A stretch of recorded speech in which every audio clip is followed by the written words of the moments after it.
Konnichiwa, and welcome to the Samurai Way, the podcast where we dive into the wisdom of the samurai, the art of Japanese living, and the philosophies that help us live with purpose and perseverance.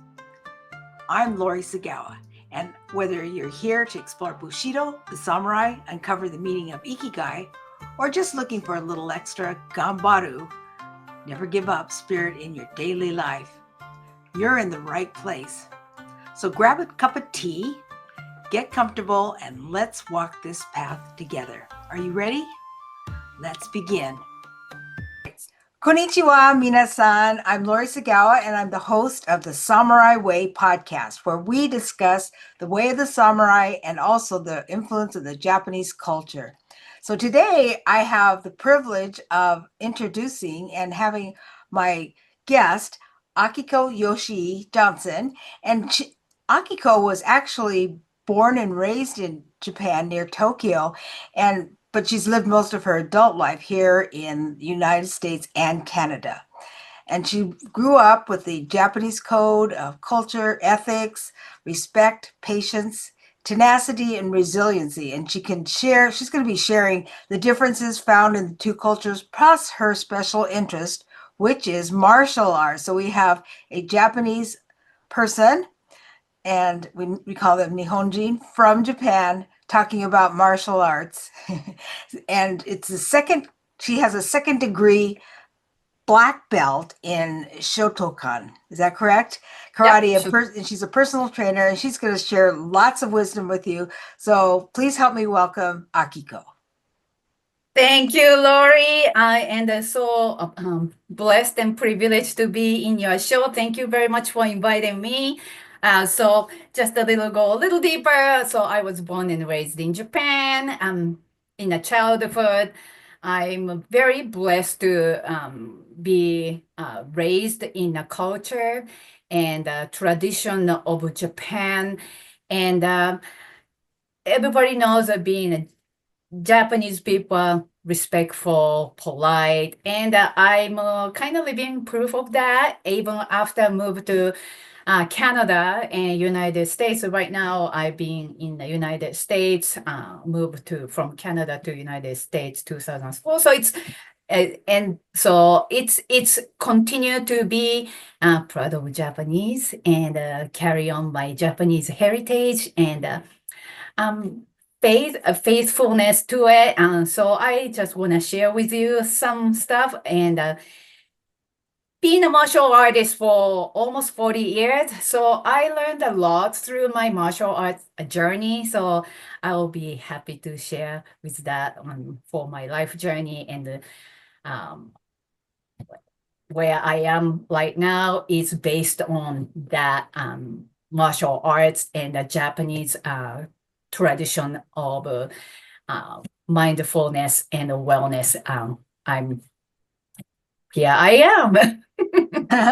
Well, can you tell us where you started? You probably started in Japan, right? Trained in Japan? Right. Mm-hmm. Yeah, actually, here's the thing. I'm 55 years old. So grew up in the 70s and the 80s.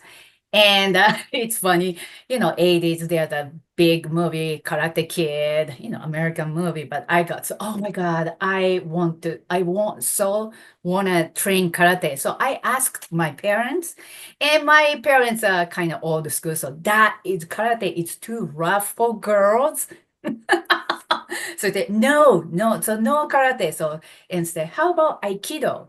And so I said, no Aikido. I want to do karate. And so I wish if I go back that, I should have taken Aikido because it's a beautiful martial art. And the funny thing is it's come in a circle. Now I have a mentor online, the gentleman who is a eat and breathe and sleep in karate, Shotokan Karate, but he's also an Aikido master in Florida. And I do Zoom call and a Zoom training once a week. And I learned so much from him, and he is great. So little off the topic. Karate, everybody know it's kind of rough and stiff, little bit more masculine for ladies especially.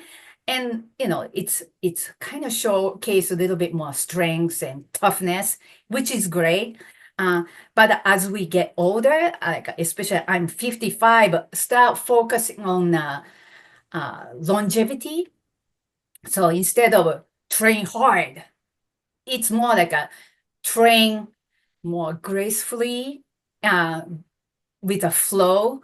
So Aikido is just that, use the flow of a way that, it's actually, I'm a personal trainer at the same time. So karate, lots of karate people train so hard in their young ages, and as they get older, like hit 40s and 50s, they start to get joints, get stiff and chronic injury, and they ended up retiring or just Oh.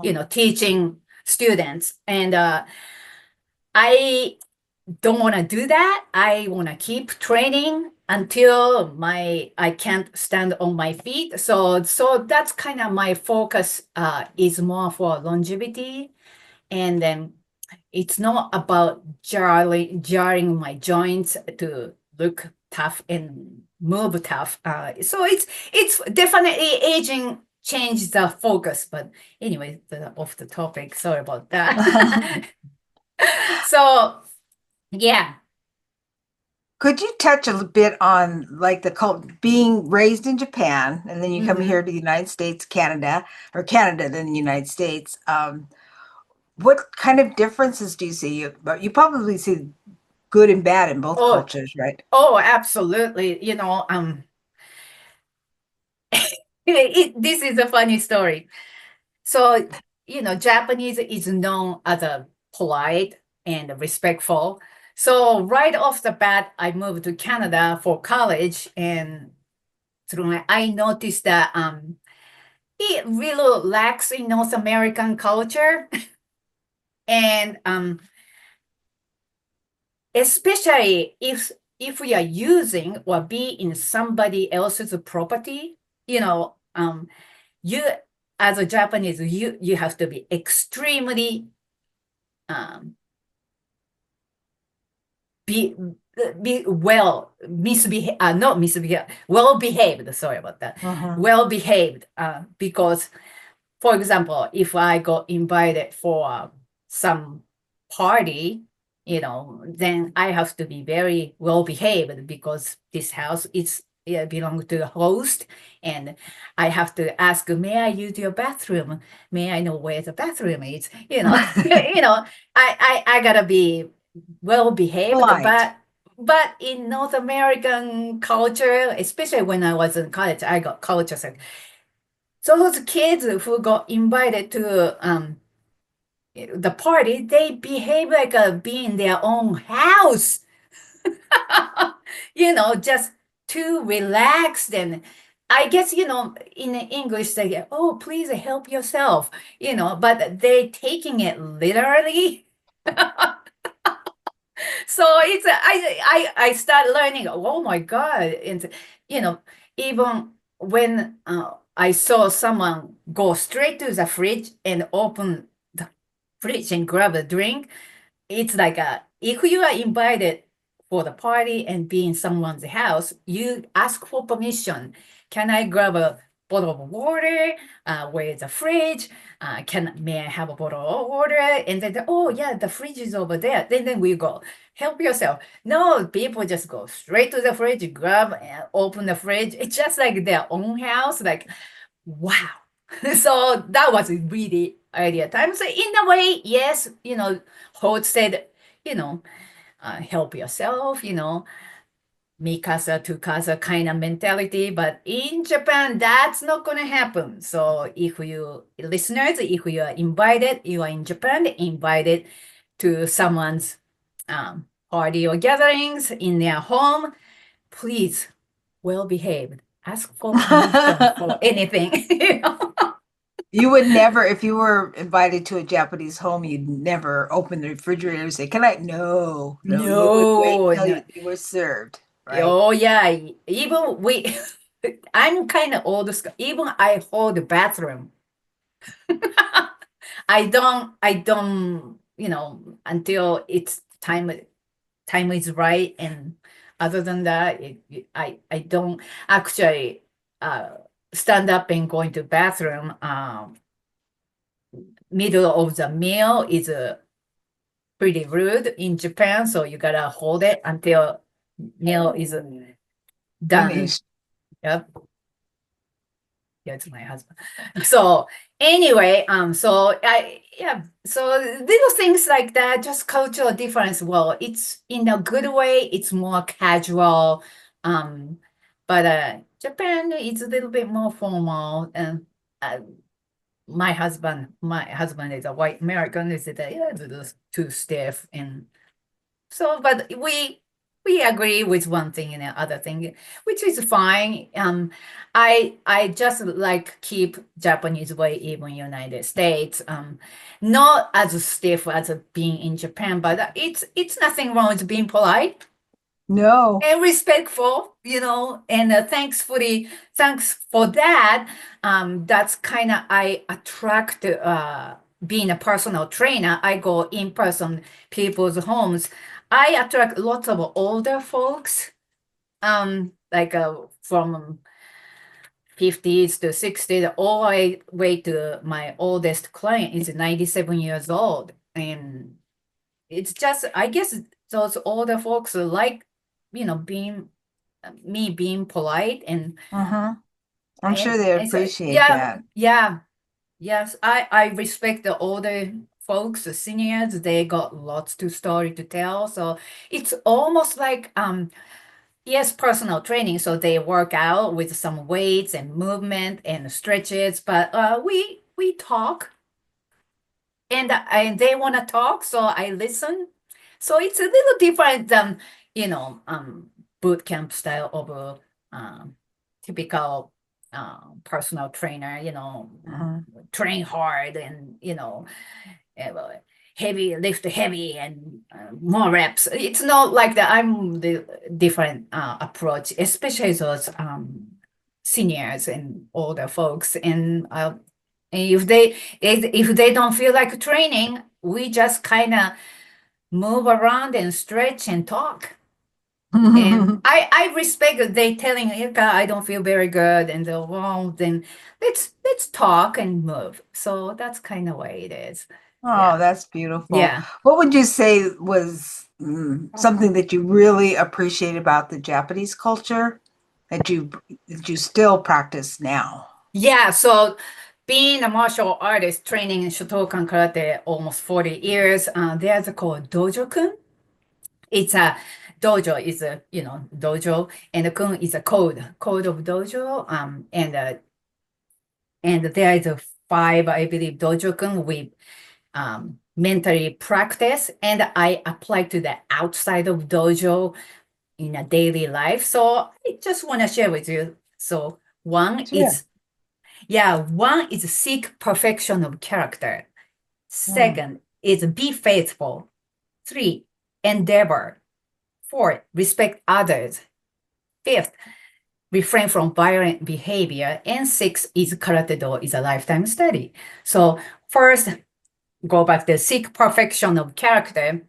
It's, you know, it's it's in my, so there are lots of people might agree or disagree, but this is my take.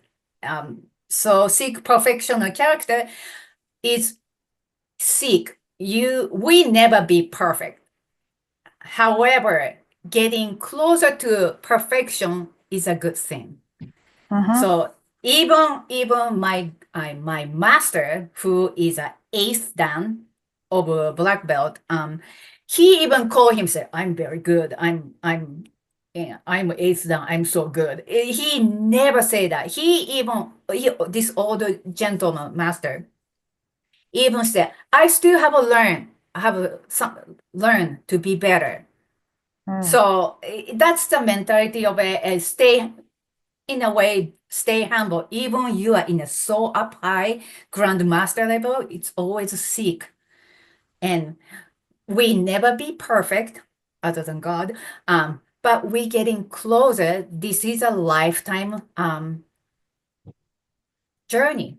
So that's seek perfection of character. And second is be faithful. It's not really just faith, but it's be truthful to yourself. So that's So so important. exactly. So authenticity, just because somebody else is doing something, but you don't agree, you don't need to follow. Just be faithful in your heart.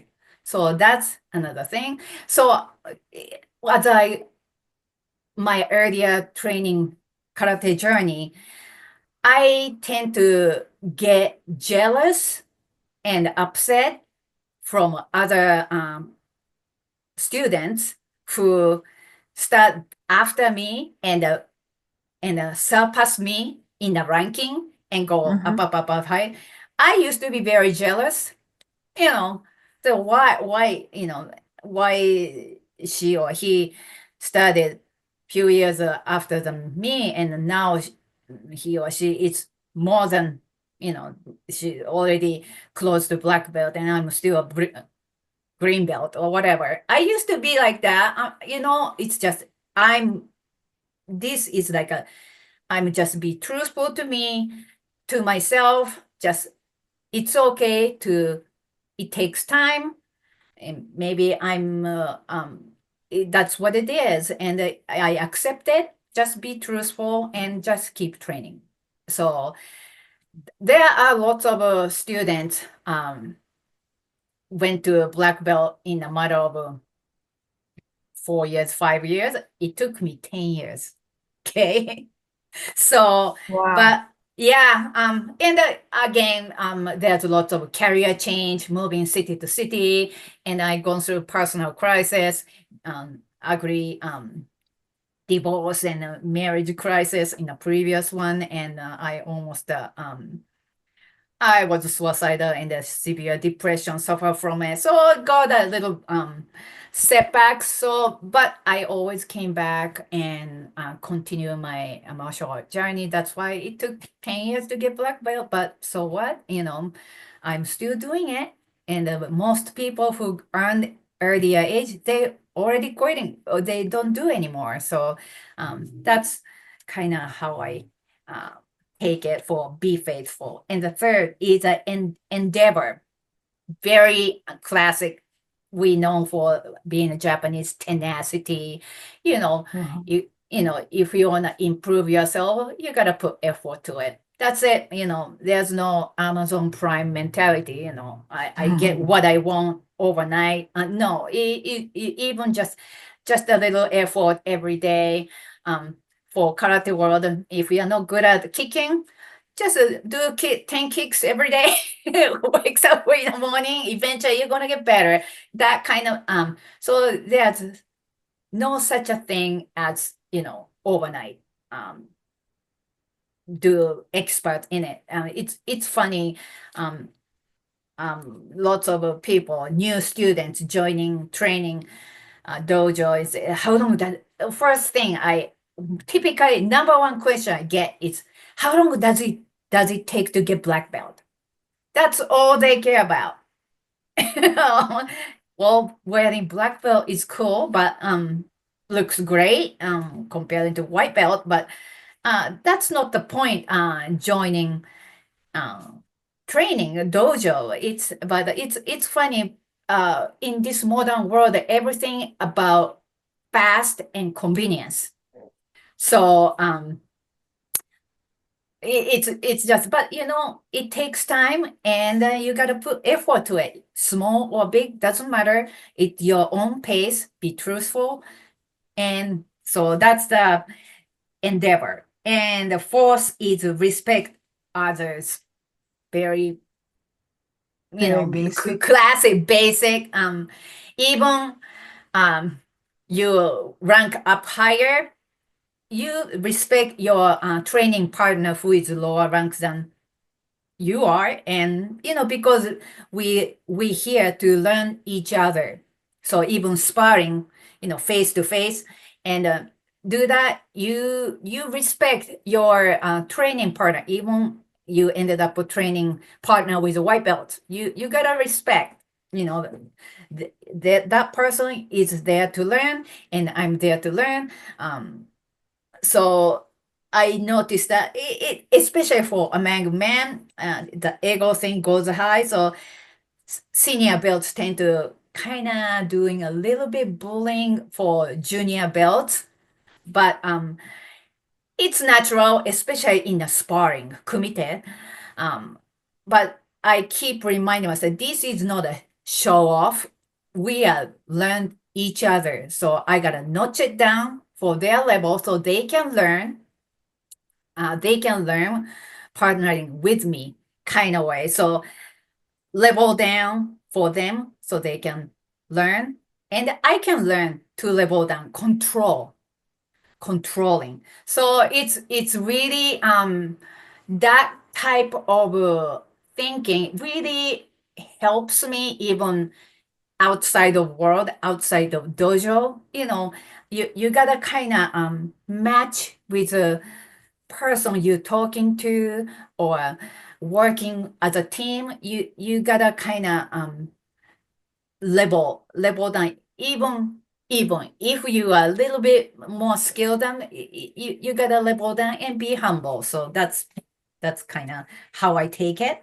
And next one is uh, refrain from violent behavior. So Yeah. even karate martial art training look violent, but it's not coming from a violence. You know what I Uh-huh. mean? It's Uh-huh. self-defense, and mentally, spiritually, physically strong. So that's what coming from. So it's just because you learn pretty incredible martial art skill doesn't mean you reflect on behavior. You keep it to yourself, and when absolutely needed for the saving your life or saving somebody's life, yes, use that skill. But it's not about violence. So that's what it is. So that's why you see, if you have a chance to meet those masters, karate masters, senseis, grandmasters, they're very humble people. As long as if they wear regular, clothes instead of the uniform, they you can't even guess this person is a grandmaster, because they just so humble, likable, smile a lot. But once they put on the gi and worn out, it's almost their black belt almost like a white because it's just so worn out. Once they wear, it's just amazing the change of it. They look really like samurais, and I love that a part of being surrounded by masters. So I do travel a lot, at least 3 times a year. Take a plane or driving 8 hours to have a those masters workshop, because I see a lot of that great element of masters, and I'm very grateful. So, yes, it. Did you would you like to share something good from the, shall we say, the Western culture that you learned that you appreciate coming from a Japanese background? Absolutely. So one thing I noticed about living in United States um for 20 plus years, um I'm North American culture is very good at speak out. Good or bad, it doesn't matter. It's speak out, speak their Mhm. mind. Japanese people tend to be zip it up. It can be good, you know. But in Japan, we kind of afraid of speaking out. Mhm. So some things could walk all over you, kind of it's in a way passive, and you in a way you can say patience, and this and that, but good about Americans, North Americans, they are not afraid of speaking out, which Mhm. is, I think it's a good thing, if as long as in a respectful, good manners. Speaking out is a good thing. So that's what I see. And another thing is, this is a cultural thing. North Americans, in what first thing I noticed, they like more. How can I say it? Let's say, first thing, the hugs.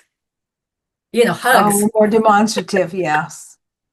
Yeah, Japanese people don't hug. Well, they So don't that's touch. When you meet each other, yeah. you bow. You don't shake hands. Right, right. Yeah. Even shaking hands, not too much. It's more like a Yeah. bow. And hug is a completely different thing. So, and I like it. I like being hugged. Um it's really different way of feeling welcomed Hmm. and accepted, and it's just a different way of expression of I care about you, you matter, I think that is a great thing. What else? I thought of one thing and I forgot. Yeah. Oh yes, another thing. Compliment. North American culture, they people are great speaking out in compliments. And it's funny, in Japan, as I grew up, compliment is not a common thing. We got so used to accepting criticism or negative feedback and apologize.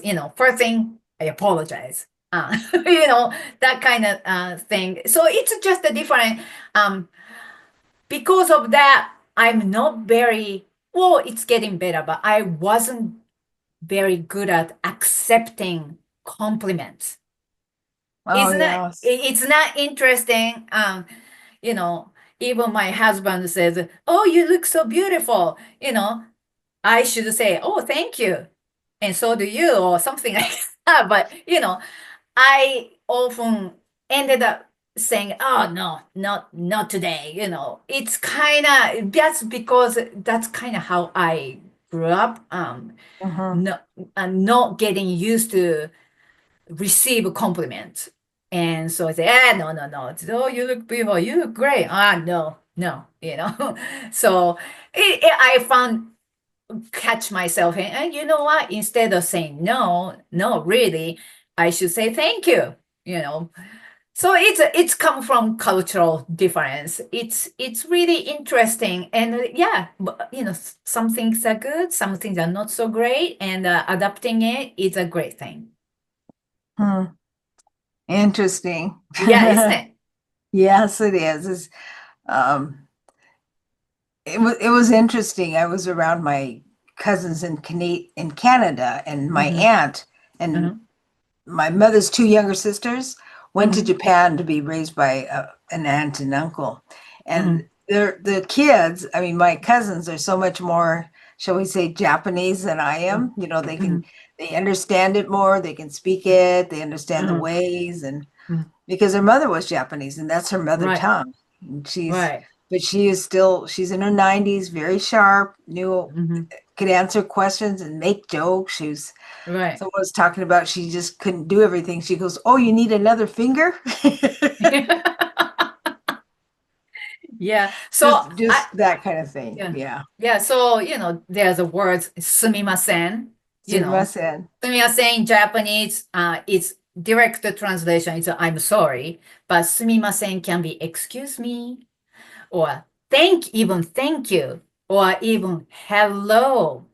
So if knock on the door, someone's in the front door and say sumimasen, it can be a hello, excuse me. So it's a convenient word, so everybody memorize those. Sumimasen. I think that's kind of reflect kind of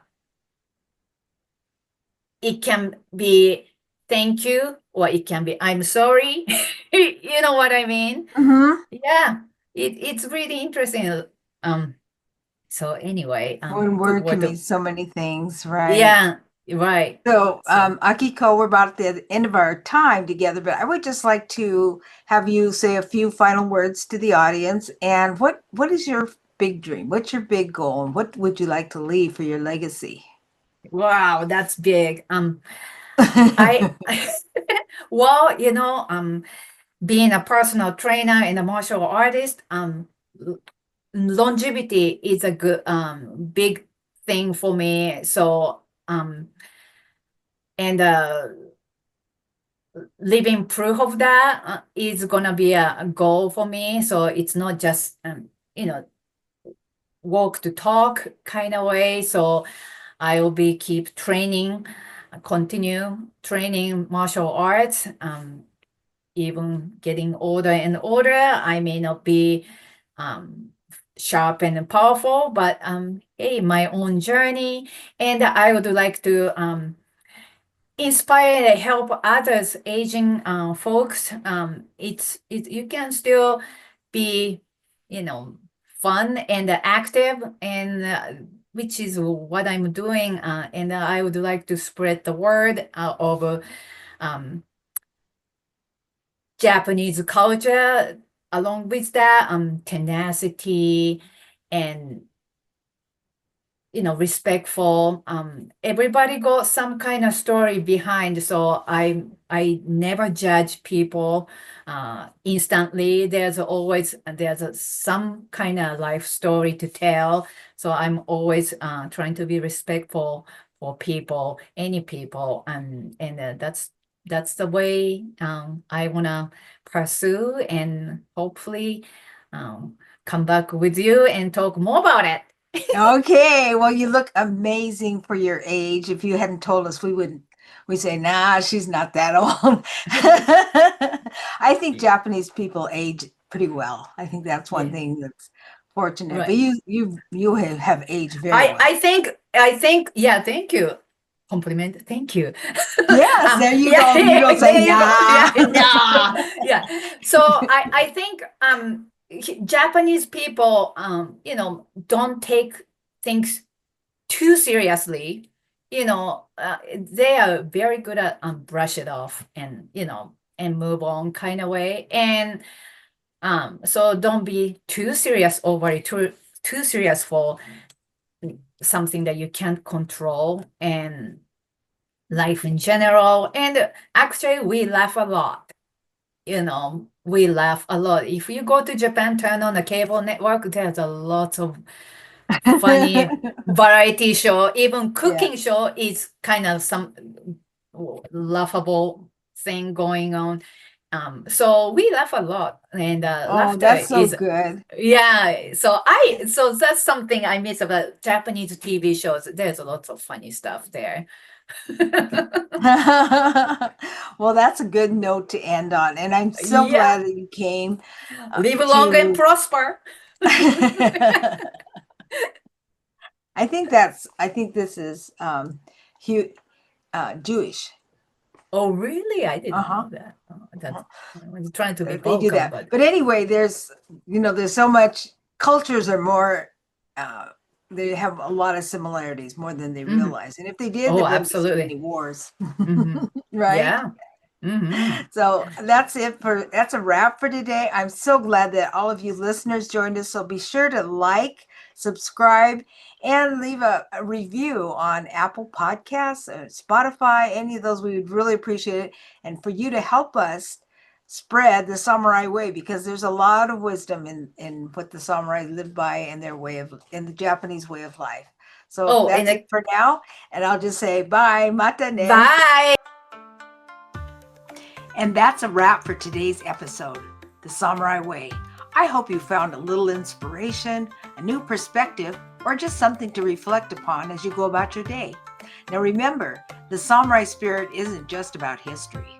It's about how you show up, face challenges, and live with purpose. Whether it's Ikigai guiding your path or a little extra Ganbaru pushing you forward, keep walking strong. If you enjoyed this episode, be sure to subscribe, share, or leave a review. It really helps. And if you've got some thoughts, questions, or you just want to connect, just contact me. So until next time, stay focused, stay determined, and keep living with purpose. Mata ne.